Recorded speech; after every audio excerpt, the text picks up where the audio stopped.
السلام علیکم ناظرین، آپ سبھی کا استقبال کرتے ہیں تازہ ٹی وی کی خاص پیشکش ماہ رمضان میں، اور ماہ رمضان میں اس سال آپ کے لیے نور قرآن۔ تو سب سے پہلے حافظ افنان سے میں گزارش کروں گا کہ آپ تلاوت کریے۔ اعوذ باللہ من الشیطان الرجیم،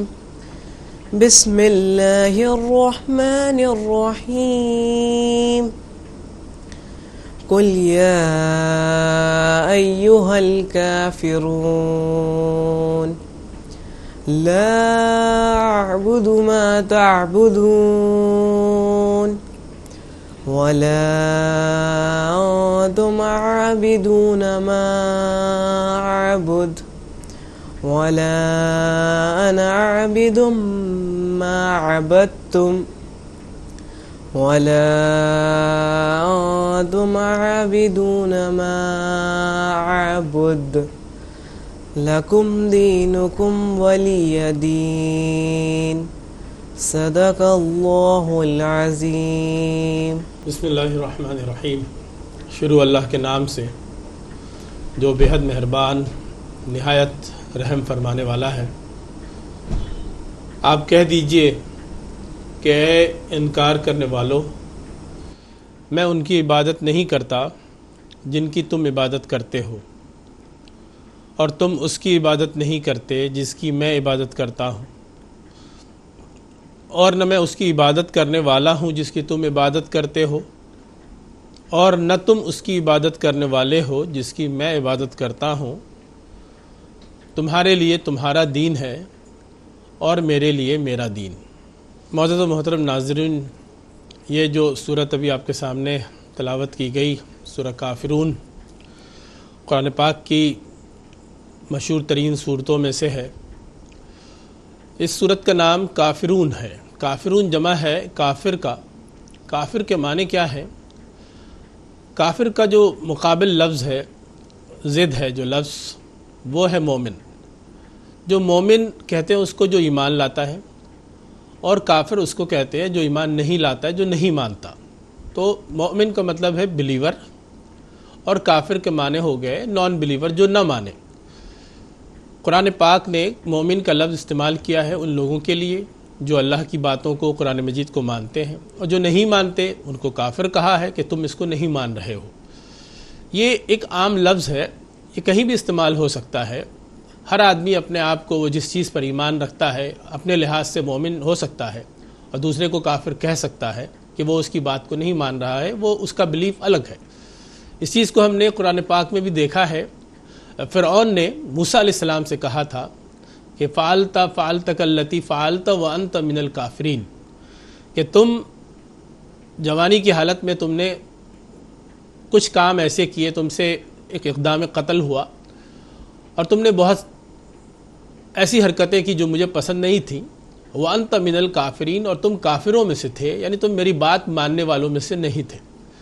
اللہ تعالیٰ نے یہاں جو سورہ کافرون میں آپ دیکھتے ہیں جو خطاب ہے وہ ان لوگوں سے ہے جو رسول اللہ صلی اللہ علیہ وسلم کی بات نہیں مان رہے تھے، جو مقابل لوگ تھے، جو سامنے کے لوگ تھے، جو مان رہے تھے ان کو مومن کہا، جو نہیں، جنہوں نے مانا انہیں کافر کہا۔ یہ کوئی ایسا لفظ نہیں ہے جس کے تعلق سے کوئی غلط فہمی ہونی چاہیے۔ ایک ہوتا ہے ماننے والا جس نے ایکسیپٹ کر لیا، اور دوسرے نے ایکسیپٹ نہیں کیا تو اسے کافر کہا گیا کہ اس نے اس کو نہیں مانا، اس نے اس پر بلیو نہیں رکھا، ایمان نہیں رکھا۔ تو یہاں اللہ تبارک و تعالیٰ نے نبی پاک صلی اللہ علیہ وسلم سے خطاب کر کے کہا ہے کہ آپ ان لوگوں سے جو آپ کی بات نہیں مان رہے ہیں صاف صاف ان کو ایک پیغام دے دیجیے۔ یہاں ایک بات اور دھیان میں رکھنی چاہیے، عبادت کہتے ہیں بندگی کو، پرستش کو، اطاعت کو، سر جھکانے کو، اس کا ذکر یہاں پہ آیا ہے۔ اور ایک دین جو بار بار لفظ آ رہا ہے اور اہم ہے، دین کا مطلب ہوتا ہے ریلیجن، جس پر انسان قائم ہوتا ہے، جس کے مطابق اپنے اعمال انجام دیتا ہے۔ اللہ تبارک و تعالیٰ نے قرآن پاک میں ایک دین کا ذکر فرمایا ہے اور کہا ہے یہ وہ دین ہے، دیناً قیما ملت ابراہیم حنیفہ، جو ابراہیم سے ہم نے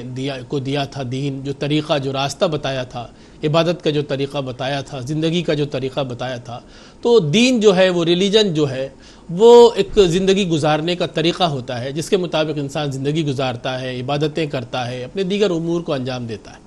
یہاں ان چیزوں کا ذکر آیا ہے جس میں اللہ تبارک و تعالیٰ نے فرمایا کہ جب نبی پاک صلی اللہ علیہ وسلم نے لوگوں کو دعوت پہنچائی اور اپنی طرف سے حجت تمام کر دی، تب اللہ تبارک و تعالیٰ نے اپنے نبی سے کہا کہ اے نبی پاک صلی اللہ علیہ وسلم، اب اگر یہ لوگ نہیں مان رہے ہیں تو آپ ان سے کہہ دیجئے کہ کوئی بات نہیں، مت مانو، تم اپنے دین پر رہو، ہم اپنے دین پر ہیں۔ یہ تو نہیں ہو سکتا کہ ہم اپنا دین چھوڑ دیں اور تمہاری باتوں کو مانیں۔ اگر تم بھی ہماری بات نہیں مان رہے ہو اور یہ واضح بھی ہو گیا کہ تم اپنے طریقے پہ چل رہے ہو، ہم اپنے طریقے پہ چل رہے ہیں، تو ہمارا تمہارا راستہ اب الگ الگ ہے۔ یہ اتمام حجت والی صورت بھی ہے اور بالکل اخیر دور میں نازل ہوئی ہے مکے میں کہ نبی پاک صلی اللہ علیہ وسلم کی طرف سے کہہ دیا گیا کہ اب تم اپنے دین کے مطابق چلو، ہمارا جو دین ہے وہ جو ہم کو سکھاتا ہے ہم اس کے مطابق عمل کریں گے۔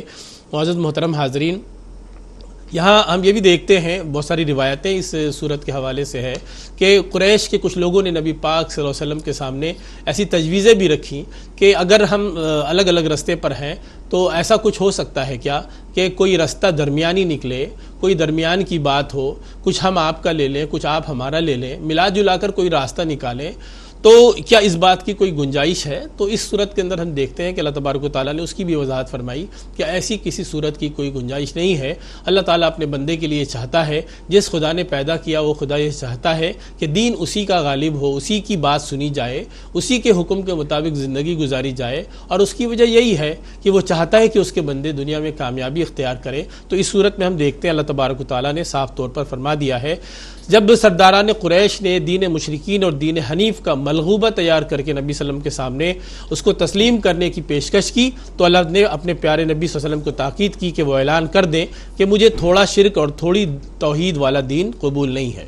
سورہ کافرون کے مضمون سے واضح ہے کہ اس سورہ کا نزول نبی صلی اللہ علیہ وسلم کے مکی دور کے آخری زمانے میں ہوا ہے، جب کفار مکہ پر حجت تمام ہو گئی اور نبی صلی اللہ علیہ وسلم نے ان کو ہر طرح سے دین حق کی دعوت پہنچا دی، تو ہجرت سے قبل ان سے براعت کا اعلان کر دیا گیا اور اللہ تبارک و تعالیٰ کی طرف سے یہ بات پہنچا دی گئی کہ لکم دینکم ولی دین، تمہارے لیے تمہارا دین ہے اور میرے لیے میرا دین۔ اس آیت میں اظہار رواداری کا مفہوم بھی ہے اور اس کو اس طرح بھی دیکھا جاتا ہے کہ لوگوں کے سامنے یہ پیغام ہوتا ہے کہ انسان اگر اتفاق سے نہیں رہ سکتے، ایک ضروری نہیں ہے اور ممکن بھی نہیں ہے کہ سارے لوگ ایک رستے پر آ جائیں، تو جو جس کا دین ہے وہ اس کے مطابق عمل کرے۔ اور اس میں یہ بھی پیغام ہے، جیسا کہ ہم جانتے ہیں کہ اللہ تبارک و تعالیٰ نے فرمایا دوسری جگہ لا اکراہ فی الدین، دین میں زبردستی نہیں ہوتی ہے، دین کا تو بس ایک پیغام ہے جو لوگوں تک پہنچایا جاتا ہے۔ اس کے معاملے میں کبھی بھی کوئی بھی اگر زبردستی کرتا ہے دین کو لے کر تو یہ اللہ کے نزدیک بالکل پسندیدہ نہیں ہے۔ ایسے موقع پہ لکم دینکم ولی دین کا پیغام ہے کہ ٹھیک ہے، پھر اپنے اپنے دین پر عمل کریں اور اللہ تبارک و تعالیٰ پھر فیصلہ فرمانے والا ہے، اچھا برا جو بھی ہے وہ تو بہرحال نتیجہ اللہ کی طرف ہے۔ لکم دینکم ولی دین۔